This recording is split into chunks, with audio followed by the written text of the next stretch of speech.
আবিদুর রহমানের রিপোর্ট। নজিরবিহীন নিরাপত্তা আর শুনশান নীরবতার মধ্যে প্রথমে রাষ্ট্রপতি জিল্লুর রহমান কেন্দ্রীয় শহীদ মিনারে পুষ্পার্ঘ্য অর্পণ করেন। পরে প্রধানমন্ত্রী শেখ হাসিনা শহীদ মিনারে ফুল দেন। মন্ত্রী পরিষদের সদস্যরা এ সময় প্রধানমন্ত্রীর সঙ্গে উপস্থিত ছিলেন। এ সময় মাতৃভাষার জন্য শহীদ হওয়া বীর সন্তানদের স্মরণে তারা কিছুক্ষণ নীরবে দাঁড়িয়ে থাকেন। পরে আওয়ামী লীগের পক্ষ থেকে প্রধানমন্ত্রী শেখ হাসিনার নেতৃত্বে দলের সিনিয়র নেতা ও মন্ত্রী পরিষদের সদস্যরা শহীদ মিনারে ফুল দেন। রাষ্ট্রপতি ও প্রধানমন্ত্রীর পর জাতীয় সংসদের speaker, deputy speaker, chief whip ও হুইপগণ ফুল দেন। আসেন ঢাকার মেয়র সাদেক হোসেন খোকা, ফুল দিয়ে শ্রদ্ধা জানান শহীদদের। যুবলীগের নেতৃবৃন্দ এবং বেগম খালেদা জিয়ার নেতৃত্বে বিরোধী দলের নেতারা একই সাথে শহীদ মিনারে ফুল দিতে উঠলে কিছুটা বিশৃঙ্খল পরিস্থিতি তৈরি হয়।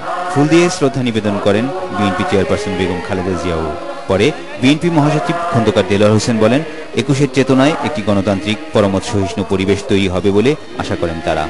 ভাষা শহীদ এবং মুক্তিযুদ্ধের শহীদদের যে স্বপ্ন, যে চেতনা, সেটা আজও অর্জিত হয়নি। গণতন্ত্রকে কার্যকর করতে হবে, অর্থবহ করতে হবে এবং মানুষের অর্থনৈতিক উন্নয়ন এটা নিশ্চিত করতে হবে। পরে সেনা, নৌ ও বিমান বাহিনীর প্রধানরা একসাথে ভাষা শহীদদের স্মৃতির প্রতি শ্রদ্ধা জানান। এরপর অ্যাটর্নি জেনারেল, কূটনৈতিক কোরের সদস্য, জাতিসংঘ এবং সেক্টর কমান্ডার ফোরামের পক্ষ থেকে ফুল দেয়া হয়। উপাচার্যের নেতৃত্বে শ্রদ্ধা জানায় ঢাকা বিশ্ববিদ্যালয় কর্তৃপক্ষ।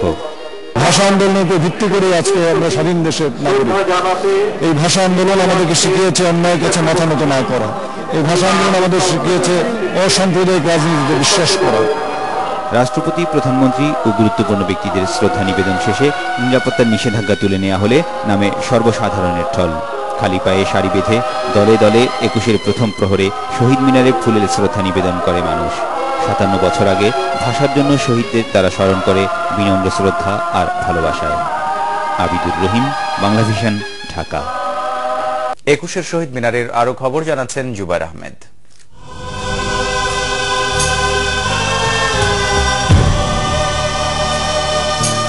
রাত গভীর হলেও জনতার ঢলে এক মুহূর্তের জন্য ভাটা পড়েনি।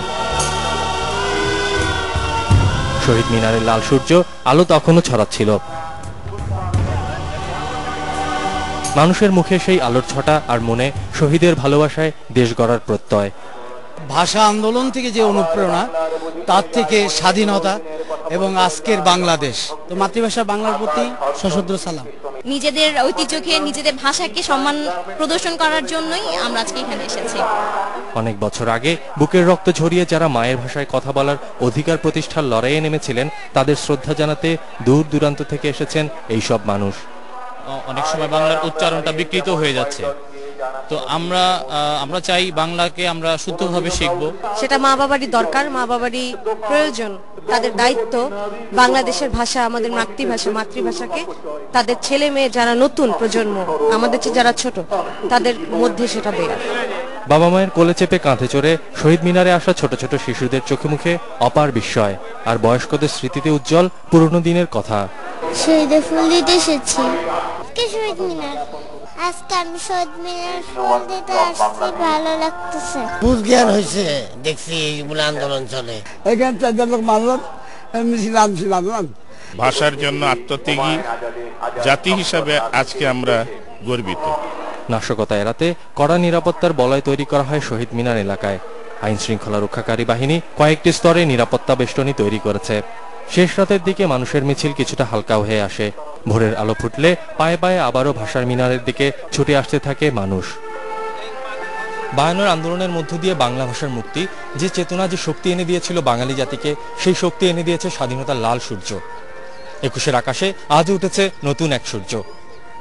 রক্ত দিয়ে পৃথিবীর বুকে যে মর্যাদার আসনে প্রতিষ্ঠিত হয়েছে বাংলা ভাষা, বিদেশি ভাষার আগ্রাসনে সেই মর্যাদার আসনে যাতে কোনো রকম চির না ধরে, এটাই এদিনের সাধারণ মানুষের প্রত্যাশা।